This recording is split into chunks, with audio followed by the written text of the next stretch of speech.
Welcome to Tennis Spin, where we put our spin on your tennis. Different strings for different balls. I got a viewer question that might answer that for you. All right, stay tuned.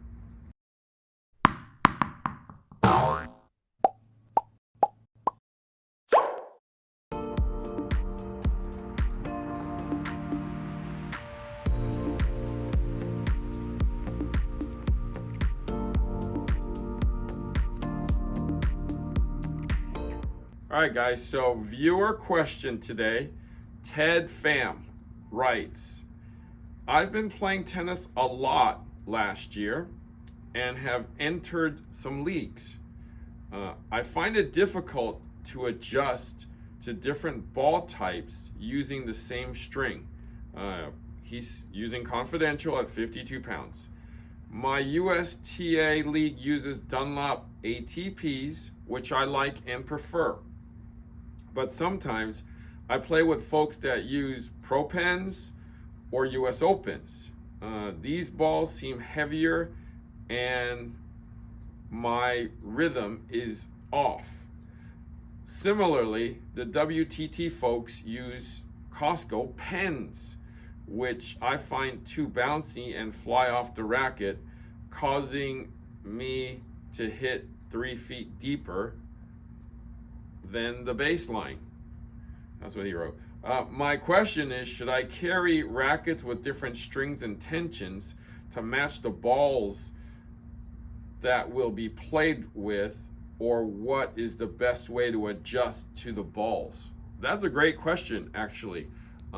As I've told you in some of my past videos, whenever somebody brings out a Pen Champ ball, and I don't have any right now, I usually say, we'll use my balls because I don't like those balls. Whenever somebody brings out that Pen Champ, I know that I'm gonna have to stand on top of the baseline or maybe a foot behind the baseline because the balls are not gonna come to me. So, Ted, if you've had lively Costco balls, you've been lucky because usually they're not very good. But because of the ball shortage right now, I'm guessing those balls are fresher because they're pumping them out as fast as they can and they're spending very little time in storage. So that's the one good thing about the ball shortage is when Costco gets them, they're probably good balls right now. But back to the question, should you string your rackets with different strings or different tensions for different balls? Well, I mean, given that you know that you're going to be using ATPs in league that you like, definitely string one at your tension, which is 52.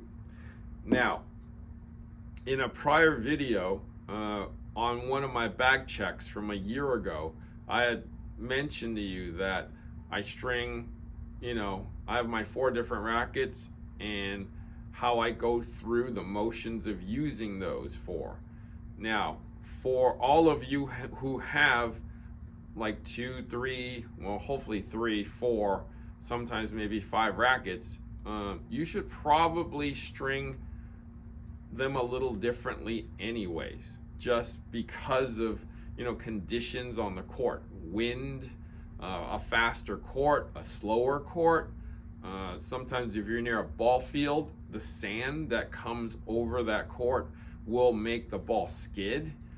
When Coach Rob and I hit at this one place, I know that no matter what kind of balls I use, they're gonna fly. It's just as soon as it hits the ground, I know it's coming at me and it's coming fast. Whereas if I play at the club with Andrew, with Coach Goo, I know the balls are going to slow down for me because it's a softer court. So, but sometimes we don't know that going to different places that we're unfamiliar with. So what I suggest to you and to all you and everybody out there is string one at 2 pounds below. So Ted goes 52, right? As his normal tension with Confidential. String one at 50 right? String 1 at 52, string 1 at 54. And that should be able to help compensate for the differences. Now, if you're in hot weather, though, then go a little higher.